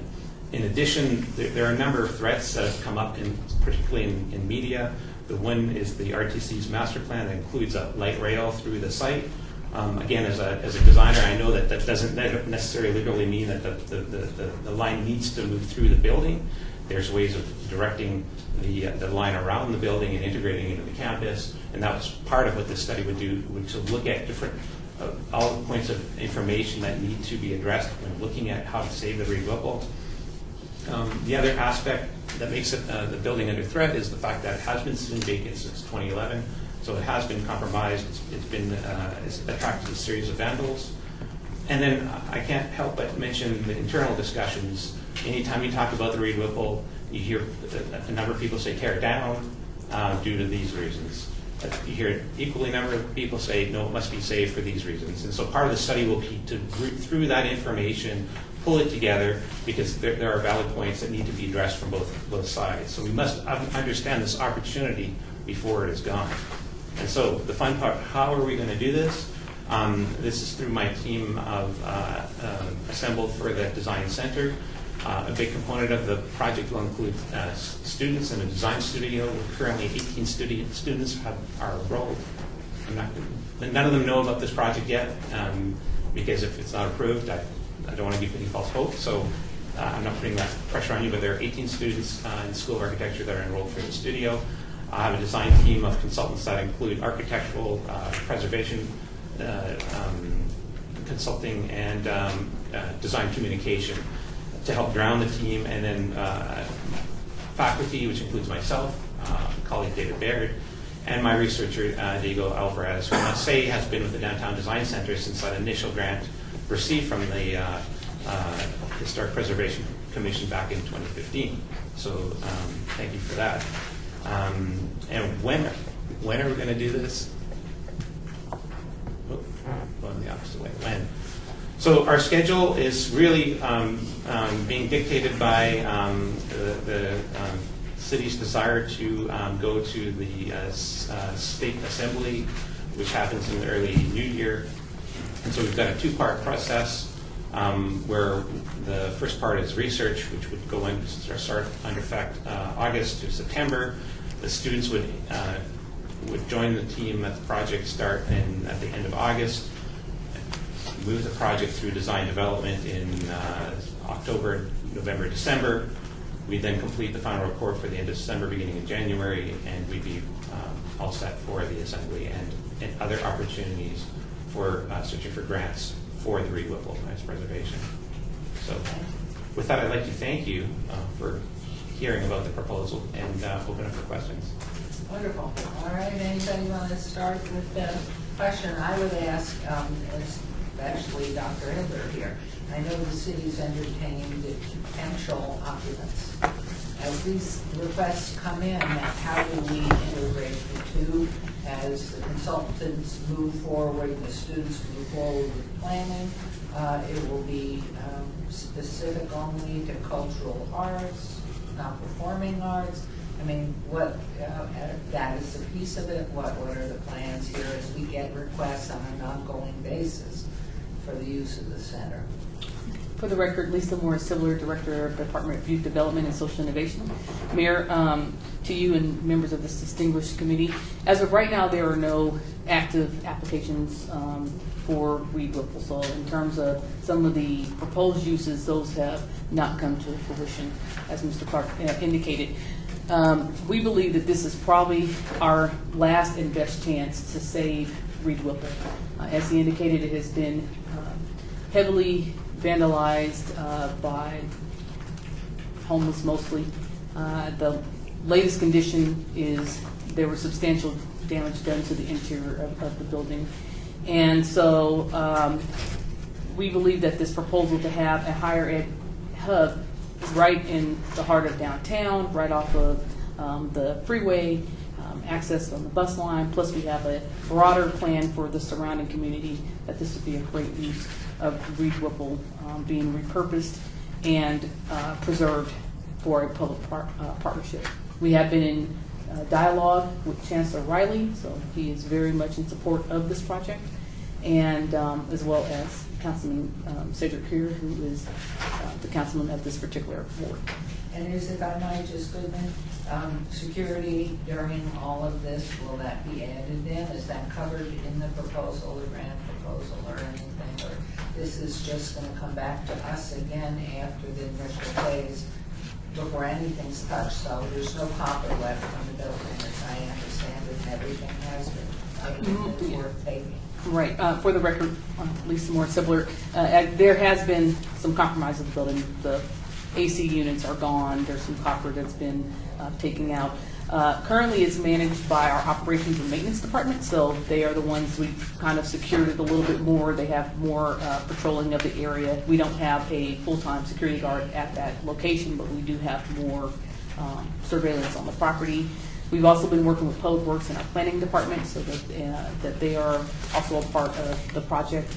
And right now, the goal was to have this conceptual design so that as we're talking to some of our legislators and some of the new presidents that are coming on board for INCHI, that we would be able to have a dialogue about what it's going to take, what it's going to cost in order for us to repurpose and preserve the building.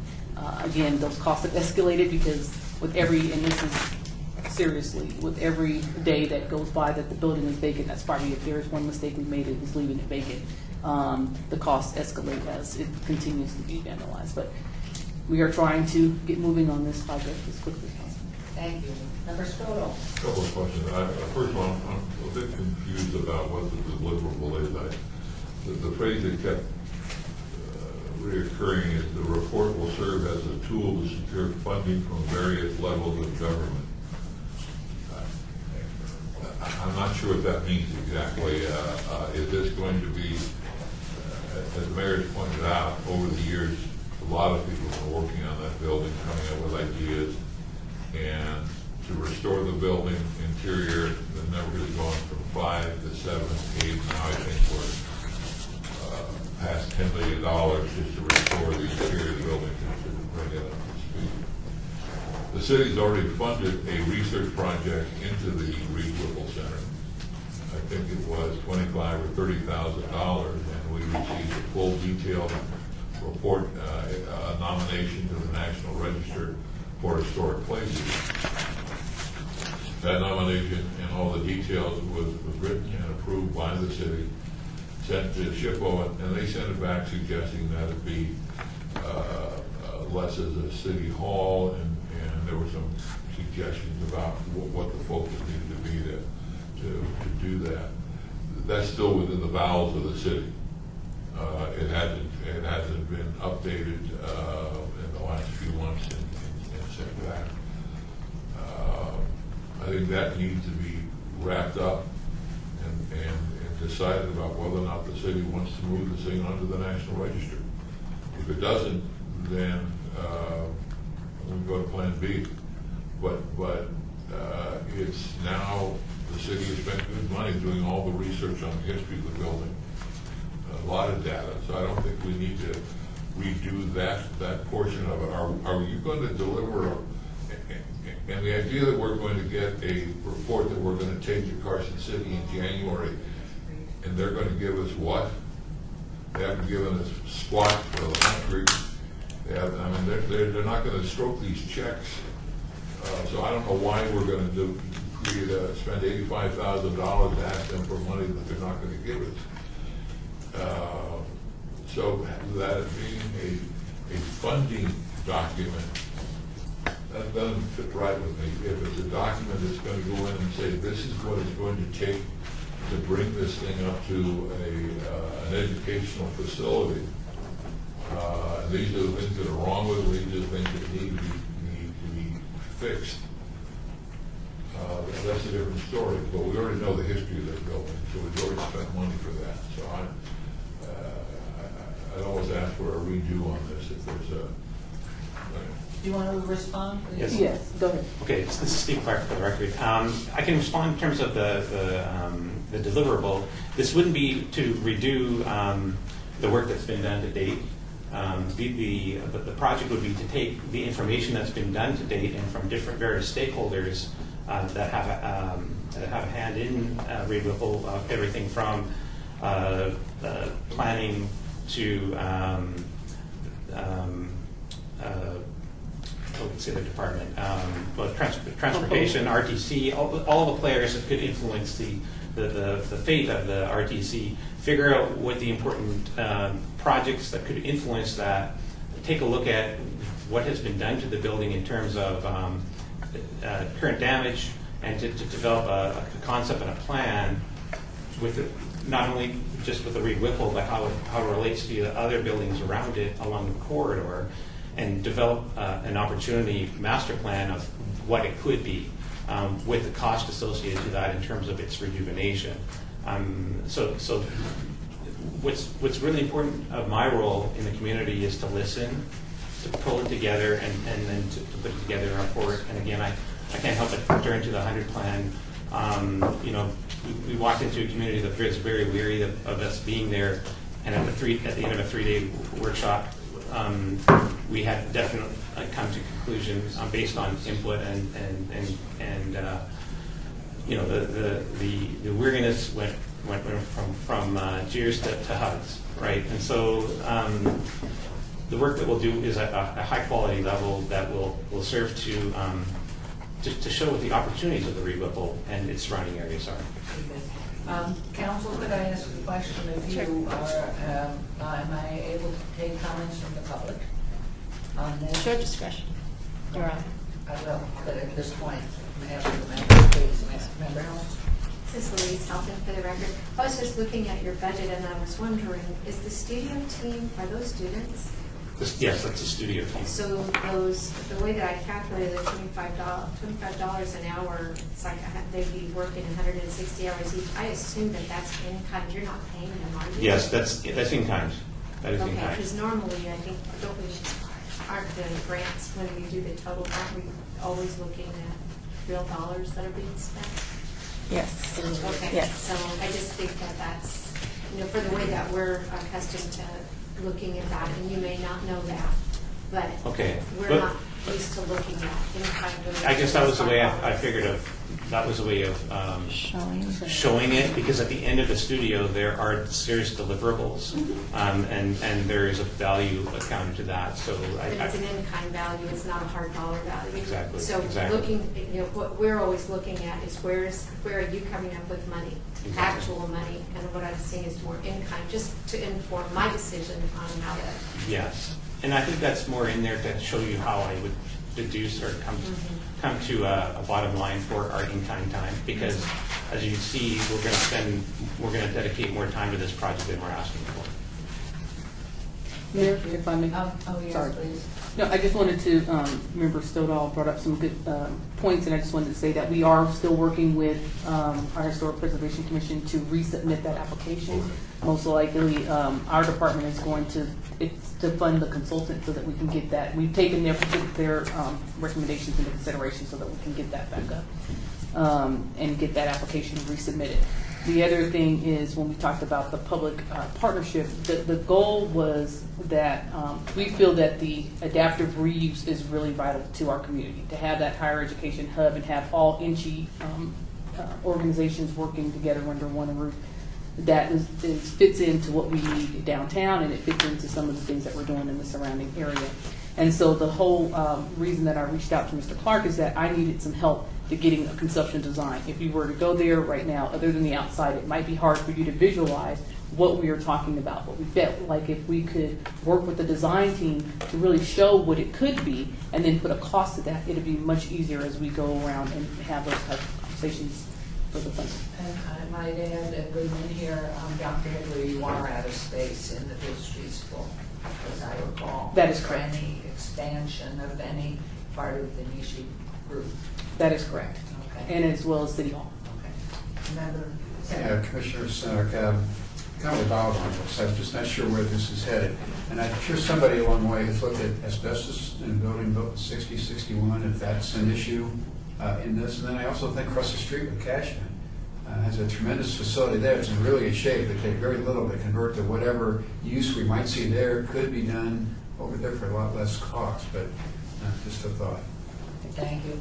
And I will, if there's any other member that wanted to, Councilman Miller, please. If I could. First of all, David, some of the work you do is kind of in kind or pro bono for us, isn't it, as an offset to the rent at the school?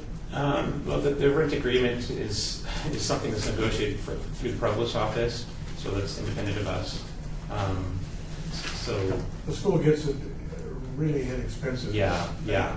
I forget why, because we want your talent downtown. Yes, exactly. And you get a chance to have a building virtually. I don't know if it's free, but darn near. No, it's a reduced rent, $2 a month. $2 a month per foot. $2 for the whole thing. For the whole thing, at least for my office space, right? But then there are other expenses that are beyond the $2. I guess we could say it's pretty free. Yeah, because that was the thing is that I don't know a lot of members know that we have this deal with UNLV. So I don't know, are you costing some of your, are you crediting some of your expenses toward what we need? Is that part of how we reach to you? And this for example, was your idea to do that? Is that? Yes, none of this is going back to the rent, if that's what you're asking. So it doesn't, okay, because there's an implied, if not written, agreement to use and get the benefit of the talent that's in the school. So I don't know how much of that we're already paying for. If you want money for this, right. Who would we be reimbursing? Would we be reimbursing anybody? No, so what we're asking for goes directly to this grant. And so it doesn't go to any other services or like rent. It doesn't go to anything like that at the Downtown Design Center. Councilman, if I can answer your question, yes, UNLV, we do have a partnership with UNLV as well as CSN, and they do have a reduced rent. The reason that I reached out to Mr. Clark is that we felt that it would be cheaper for us to work with UNLV, plus we already had a partnership with UNLV, and we would also be working with our students and having them involved in the work. Plus, they had already done 2 successful projects with us before, and so that is what you see before you. That's a part of why Mr. Clark had included the in-kind to show what the cost could be if we were to pay some other kind of a firm to come out and do a conceptual design. I think if you'd have mentioned that at the beginning, it might have helped. Okay. You said it in context. It's a little easier to understand. I'm sorry. We don't even know what we're going to do with the building. Well, the point right now, the only thing that's on the table is for us to use this as a hire hub. There are no other viable applications out there for Reed Whipple. You know, should you guys not fund this today, we'd have to go all the way back to square one, which means the building just continues to sit vacant. I just don't believe that it's going to be there much longer if we don't come up with a design and a purpose for the building. It's just, I don't know if you've been there in recent days, but every week that passes by. How many square feet is it right now? 32,000. 32,000. Okay. Okay, Member Arnold. Yeah, I'm a little torn here because I understand and respect where Bob and Hugh are coming from. But I also look at this building and think, why let it go? And of course, I haven't seen the current condition. But it's a cool building. I don't know how else to put it. And we do know that whole area needs activation. It needs bodies down there. It needs just some sort of life down there. And if we continue down this path, and if the city doesn't have any immediate plans, again, not knowing what kind of endeavor we're heading towards, cost-wise, I feel like we need to do something. And again, I don't know if it's what you guys are proposing per se, because some folks have brought up some good points here, but I feel like we need to look at doing something. And maybe it's not this board. Maybe it's something that's more from the city, council. But it seems like a shame to just sit back and watch it. Goodman here, the Natural History Museum is going to take over the old library. If the library moves over into Ward 3 off of Eastern and and what's the date of that opening approximately? Early next year, I think. So at the point that the old Discovery and the current library of the district moves out, vacates that building, then the Natural History Museum comes across the street to take that, and with the entire collection that we have regrouped and gotten that was in California and some of the prehistoric, right. So all that's going in there. So that building, but they're in throes of matching funds, I think, trying to raise the monies for that piece that was blue up on the map. So that building, I don't know if you were talking about in this plan of having any conceptual change to the exterior, interior of that beyond what the Natural History Museum staff is doing. Or was that just sort of separate? You're just looking at Reed Whipple? I'm just looking at, let's see.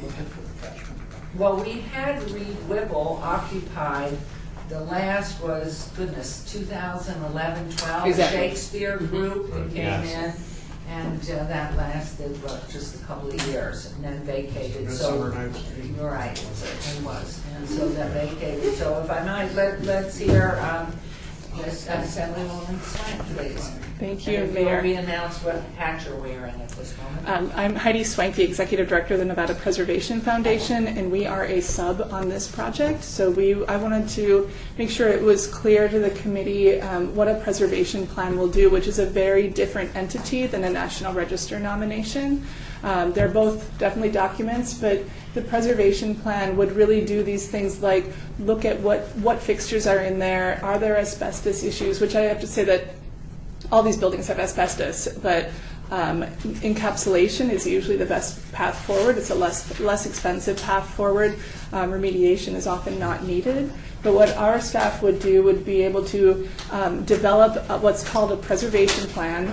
There's another level of these types of things called a historic structures report, which involves civil engineers and things that this does not require. So this is a simpler process to go through and really identify what are the elements of the building that are important, how do we preserve them, and to put in place much of what Mr. Clark has been saying of getting in place how much all of this would cost, but it really would lay it out. And I would also say, as just someone who really loves the Reed Whipple building, this is a great use for it. It's a very large building, and to try to find an entity that can use all of that space, those are often few and far between. And so I think that if you have someone who's willing to go in there, it's a great building. It's a lovely building.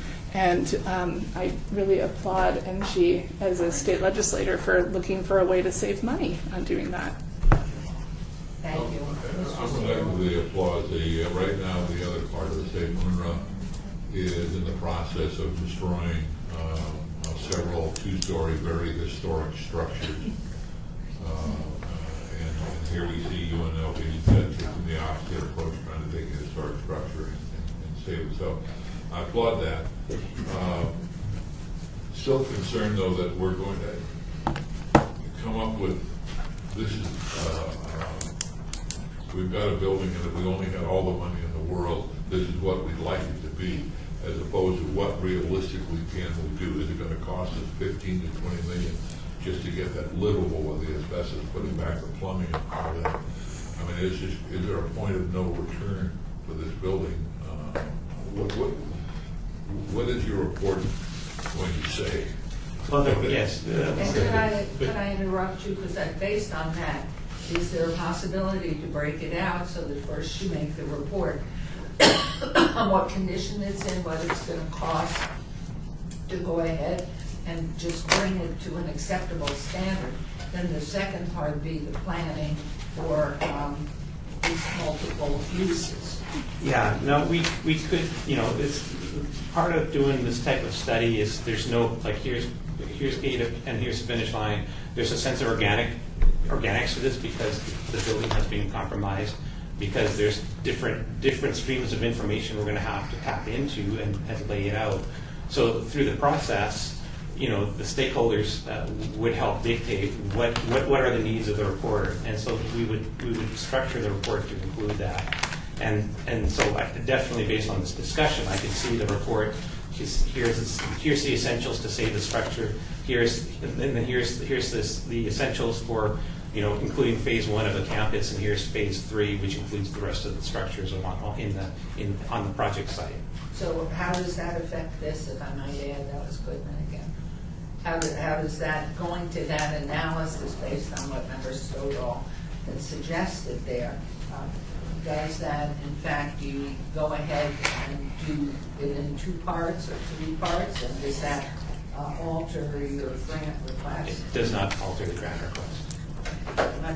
This is Louise Helton for the record. I'm just concerned that if we find that it's going to take too much money to make it habitable, why would we spend the extra money to say, and these are all the great things we could do with it? It seems that it would be prudent to just say, this is how much it's going to take to just make it usable.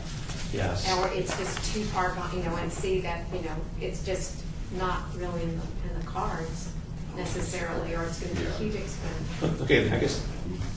Over right here, that's my concern. If it comes back and the price tag just to bring it back to code is $12 million, where are we going to get that? I mean, that's, maybe part of this should be broken down on the mayor's line. What would it take to do an assessment just to bring the thing back to code? And probably less than 85,000. What do you think? I'd have to go back and look at that, but going back to the original proposal, part of what we're trying to do is meet the deadline of this assembly in the new year, right? And so that's a timeline that we can make, right? Could I interrupt you? I'm sorry, but just absolutely. in listening and in essence of time here. The fact is we're going to have a new governor, we're going to have many new people in the legislature, and so for them in the early 2019 to be in a position to help us when they have failed to do that in the past, barring anything you've been able to get on, that perhaps really is what would be the most expeditious manner if we could bring back what Member Mowbray suggested, and then proceed from there. I mean, how bad is it? And what would it take to bring it up to code? And then if in fact it looks like that's palatable, then go to the next phase with the multiple uses of developing the campus or something. Excuse me, we can, if we're just sort of mulling this over. Yes. If we're just talking right now, of course, we don't even really have to bring it up to code. We write the code, we create exemptions to the code. So there's always codes, and then there's codes, and there's certain safety that you never compromise on, life safety. But basically, there's an awful lot of stuff in code that, costs a lot of money that may not be necessary. On the other hand, you, Heidi, of course, will become a very senior member after this next election, whoever you are. But the thing is I guess you're gunning for the wish list, the money at the end of the session. Is that what I'm thinking about? Because you can't get in the budget for this. I don't think it won't be in the budget. But there is that pool of money that circulates around the end of the session. And all that cases. You'd have to have a lot. You'd have to get a big chunk of that in order to do something here. Yeah, this, I still have a record, is this going to be I've done that. included into the higher education budget UNLV's capital budget that's going to say we've got a report here that we can take this building over. If we only had $18 million, we could get it. Meeting the January deadline, I think, doesn't have a lot of. I guess I was saying you don't need a January deadline. You're going to have an April, May, talk seriously about how to carve up a little bacon at the end. But it's usually not a significant number per request.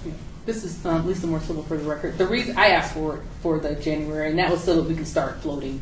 We have to start having those conversations. I didn't want to wait till April to start having the conversations. And you're right. At the end of it, at the end of the day, I know a lot of those decisions are made that last hour, that last day. I get that, but we wanted to start having those conversations with all of the legislators that we felt would be able to sign on to That the would project. mean, though, an appropriation to the city of Las Vegas, wouldn't it, in essence? Right. And there's where, in the end, that's your biggest problem. Or to our Mayor's Fund Foundation. I mean, we have ways that it doesn't have to be directly to the But city. this is a city building.